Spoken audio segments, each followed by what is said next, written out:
In the autumn of 1944, America's newest air weapon, the powerful Superfortress, was used with great effect in raids over Japan. On these missions, the B-29s were exposed to attack by Japanese fighters.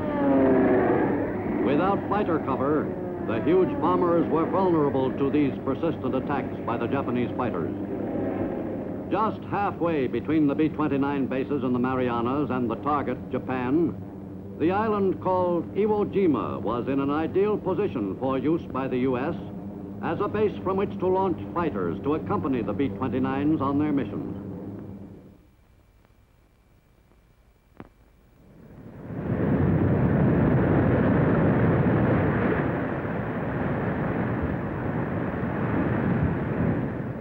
In late 1944, the U.S. High Command decided that Iwo Jima must be seized, and preparations were made for the assault against that island fortress.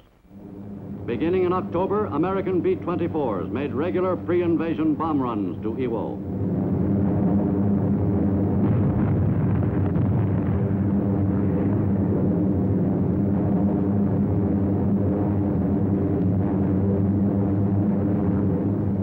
The U.S. 7th Air Force bombed Iwo Jima almost daily for 72 days in late 1944 and early 45.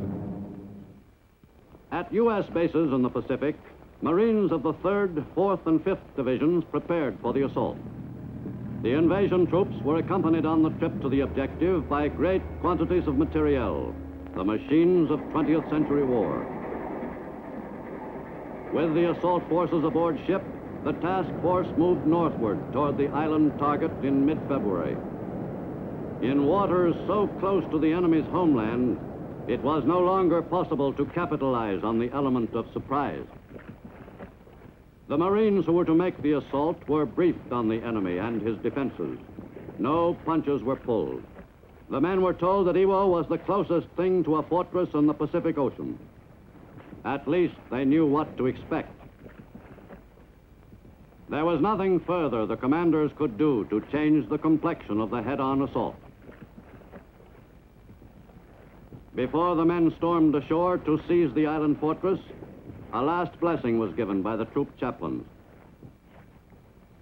The final divine services on shipboard were attended by many of the assault Marines, who welcomed the opportunity to rededicate their efforts to God.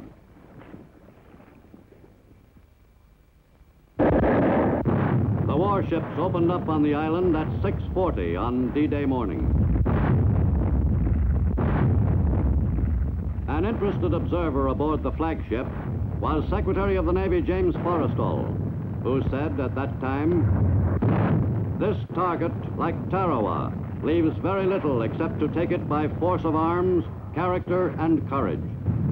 Mount Suribachi, which dominated the island, was a prime target for Navy gunners." The preliminaries to the actual landing went off smoothly. H hour had been set at 9 a.m., and everyone was intent on making it on schedule. Trained to razor sharpness, the Marines took to the boats early on D-Day morning. Some 10,000 men of the 4th and 5th Marine Divisions left the transports to make the initial assault. On that faintly chilly February morning, the sea was calm. Many of the Marines were veterans of other campaigns. Some had never been in combat before. Men like Private First Class Harold Wergers. I tried to figure out what time it was in St. Louis, my hometown. This operation had all the earmarks of being a real fight. At a time like this, you felt all keyed up inside, the blood coursing through your veins so fast your fingertips tingled.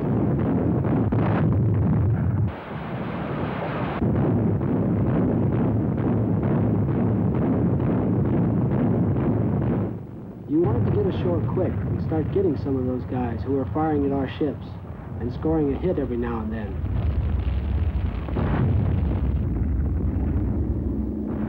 It seemed like hours getting to the beach. It began to get rougher, but my outfit, the 1st Battalion, 28th Marine Regiment, made it okay.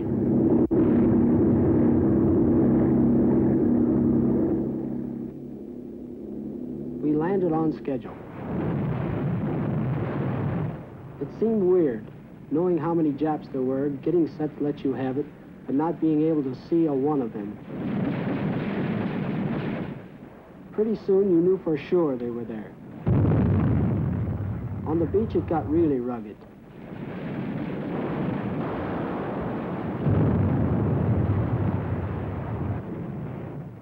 I never expected it to be this rough. Some companies were cut down to half strength that first morning, half their men knocked out.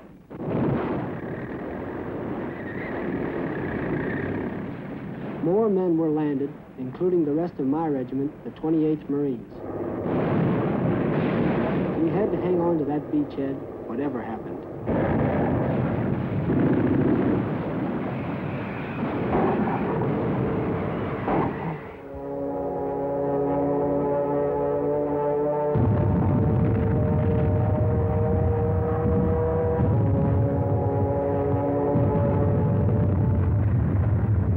What made it even tougher was the slow going in that volcanic sand.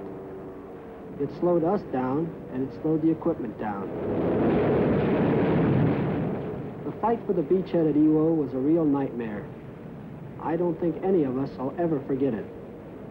That first morning, about a third of the men in our company got hit. But we kept on fighting for that toehold. Iwo didn't get any more comfortable at any time during those first few days. The corpsmen had their hands full. They were busier than any of us. A lot of our equipment got bogged down in the loose sand and was knocked out by the enemy. And an awful lot of Marines got it on the beach at Iwo. On the evening of D+2, the U.S. ships offshore were attacked in a heavy air raid.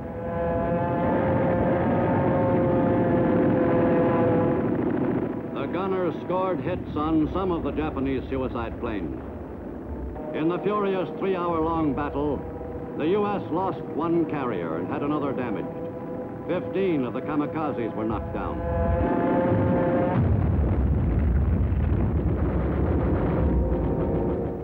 From Mount Suribachi, the Japanese poured their fire on the landing beaches below. No spot on the U.S. beachhead was protected from enemy fire, as long as the Japanese held Suribachi. The job of bringing additional troops ashore under that heavy pounding was a delicate operation.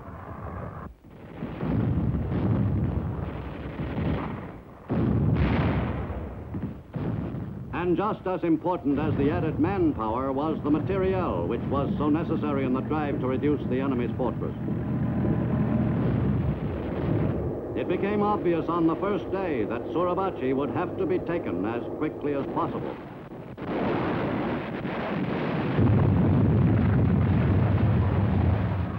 Elements of the 28th Marine Regiment were assigned the job of seizing Suribachi, including Private First Class Werger's unit.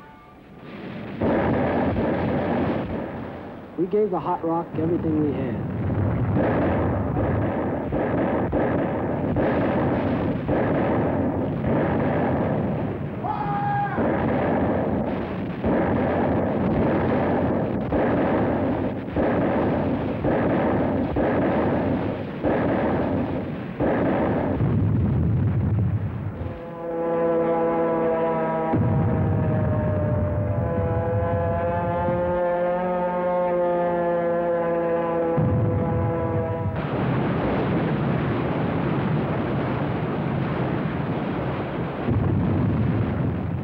After that opening, you'd have thought we could have walked right up the side of the mountain.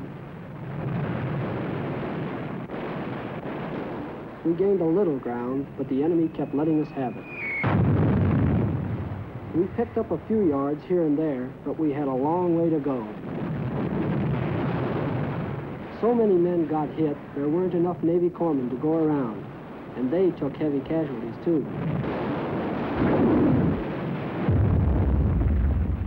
We kept pushing ahead, making every clip count.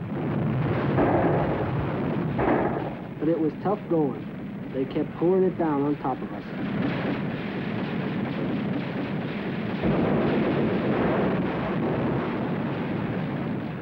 It seemed like weeks just fighting for the land around the base of the rock.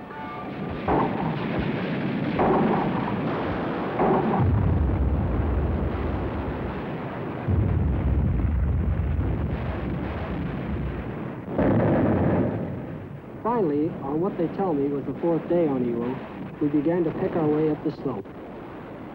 On the way up, we ran into some Japs, but they didn't give us too much trouble.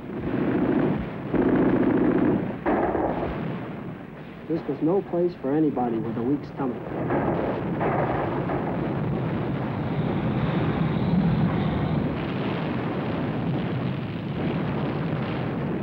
The Marines of the 28th Regiment spent 4 days in getting to the crest of the 556-foot-high mountain. Once again, the Marine spirit had been a prime factor in the capture of this difficult objective against great odds. On February 23, 1945, the Marines raised the U.S. flag atop Mount Suribachi as a signal to the troops below that the mountain was won. That flag was seen around the world. During those first 5 days on Iwo, the Marine Corps suffered 6,845 casualties. Of that number, 5,284 were wounded, and a great many of those men were saved. Most of the wounded were surgical cases. Some of the casualties were suffering badly from shock. The men who took Suribachi were able to appreciate why it had been so tough. The enemy had been solidly entrenched. The Japanese on Iwo's mountain had fought one of the most determined defenses of the war. But it had proved fruitless. Hundreds of dead Japanese soldiers were strewn about the slopes of Mount Suribachi after the battle. The situation was reversed. The U.S. forces now dominated the southern end of the island. The original U.S. beachhead was littered with wrecked equipment. But though a considerable amount of materiel had been rendered useless to the U.S. fighting men on Iwo, other machines and weapons in impressive quantities had been successfully brought ashore and put to use against the enemy. Ground Forces Commander Marine General Holland Smith was anxious to have the area cleared of enemy mines and rendered safe for the landing of additional reinforcements and supplies for use in the drive north on the island. 3rd Marine Division combat troops, which had been held in reserve, landed on Iwo with 3rd Marine Division headquarters and attached units. The 2 regimental combat teams of the 3rd Marine Division now on the island were to be used in the center of the drive north. The reinforcements, too, were surprised by the difficult footing. In the loose volcanic sand, vehicles designed for use on any terrain bogged down hopelessly. On Iwo, metal mats were essential for the movement of many vehicles inland from the beaches. The invading Marines had not expected to have so much trouble with Iwo's soil, but they overcame the problem in short order nevertheless. Before the concerted attack against the enemy for the northern section of the island, some Marines attended religious services only a short distance from enemy positions to the north. One of the Marines' most pressing supply problems was the lack of water on the island. After the southern end of the island had been secured, the Marines installed distillation units, which converted the seawater and signaled the end of limited water rationing, which had prevailed since the morning of D-Day.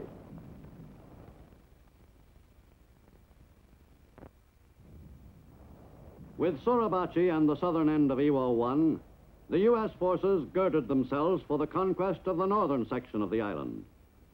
The 3 Marine divisions which would fight that campaign were well prepared. Some of the men who had battled the enemy on Mount Suribachi took a few moments off to clean up before going back into action. U.S. forces controlled the southern end of the island, but still had to seize the broader northern section. General Holland Smith and his staff were faced with the problem of taking that territory from a well-disciplined enemy force of considerable size. The Marines' campaign against the enemy on the northern part of the island, which had been begun on the 2nd day, picked up momentum after Suribachi had been taken. and all the Marine units on the island could be concentrated on the final sweep to the north. That drive called for the perfect coordination of the troops of the three Marine divisions, working smoothly together under difficult conditions. The success of the Marine drive to the northern tip of Iwo depended in large measure on the performance in action of U.S. tanks. Some 150 Shermans were employed on Iwo to pace the advance of Marine ground forces in the drive north. This phase of the battle for Iwo was much tougher than the fight for Suribachi. For a solid week, 4th Division Marines fought for a series of ridges surrounding Hill 382, less formally known as the Meat Grinder. And for a week, they were driven back. Then the drive northward on the right flank continued.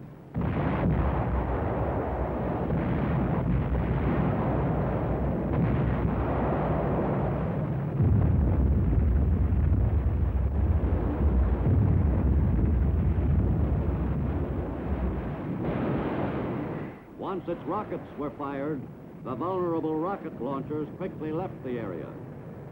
Casualties grew heavier as the Marines pushed the frantic enemy into a smaller and smaller corner of the island.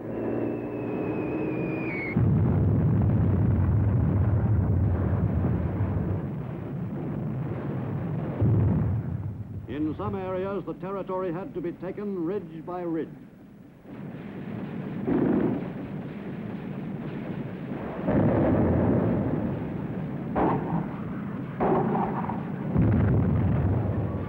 The drive for the capture of the 3rd Airfield on Iwo was executed by 3rd Division Marines, who led the advance up the island at the point of the wedge-shaped offensive. In crashing through the enemy's strong defensive line, the men of the 3rd Division took quite a beating.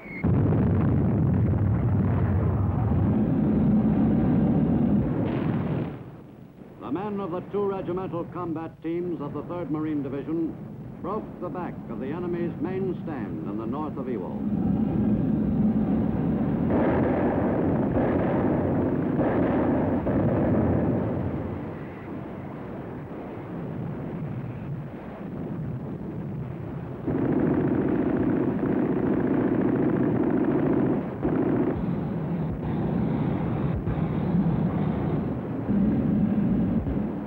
The enemy force on the island was rapidly being whittled down. But even though the main defense belt had been penetrated, the wary Marines still had some territory to seize from the stubbornly resisting enemy. The U.S. force had suffered the loss of much equipment and thousands of fighting men. But Iwo Jima, only 750 miles from Tokyo, was almost entirely in American possession. No longer would enemy planes take off from Iwo's strips on missions against U.S. forces in the heart of Japan's inner defense zone. The campaign on Iwo Jima had several noteworthy aspects from a medical standpoint. One was the employment of whole blood and plasma on a scale never before attempted, with gratifying results. It had been estimated that casualties would total 31% of the entire force. Actually, casualties amounted to almost 33% of U.S. manpower participating in the operation on the island. The Navy operated an evacuation hospital, which began functioning on the island on the 9th day of the battle. All the necessary facilities were available to Navy doctors and corpsmen, working only a mile or two from the front. With the opening of several evacuation hospitals on Iwo, it was possible for all initial surgery to be performed on the island itself. The most difficult cases were operated on as quickly as possible, often less than an hour after the wound had been sustained, and the lives of thousands of fighting men were saved. Starting on the 13th day of the battle for Iwo, many of the casualties were evacuated by air. At certain times, this method provided the only means of evacuation from the island, because of unfavorable sea conditions or lack of facilities afloat. During the last 3 weeks of the battle on Iwo, about 100 casualties a day were put aboard planes and flown off the island.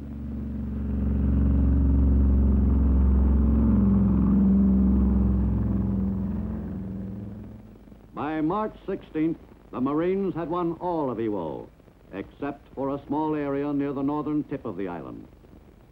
Japanese who had been taken prisoner were used to appeal to their brothers in arms to surrender. But in most cases, the appeals were not as successful as other methods of persuasion.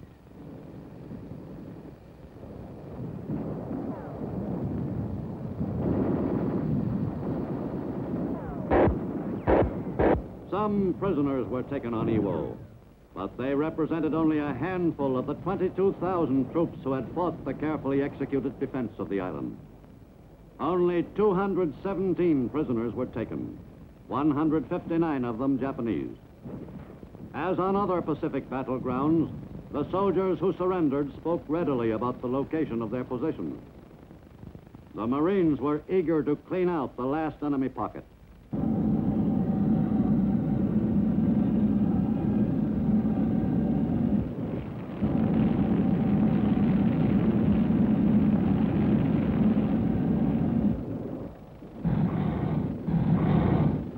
The Marines who were engaged in seizing the last enemy area had been fighting on Iwo for almost 4 weeks. It was slow, exacting work.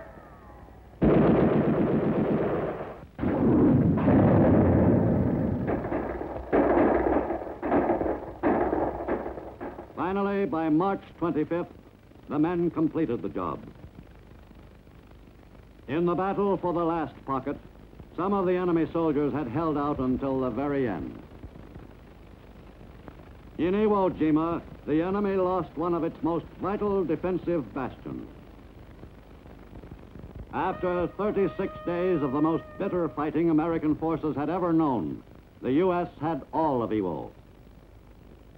For that 8-square-mile heap of volcanic ash jutting out of the Pacific, the U.S. had paid an exorbitant price. The lives of 5,563 Marines and 982 sailors. In addition to the dead, the casualty figure showed some 19,000 men wounded in the battle for Iwo Jima. Tons of shell cases gave evidence of the important role played by artillery in the 5-week-long campaign. U.S. forces in the Pacific had decided that Iwo must be taken at any cost, and they had thrown themselves into the struggle with all the power available.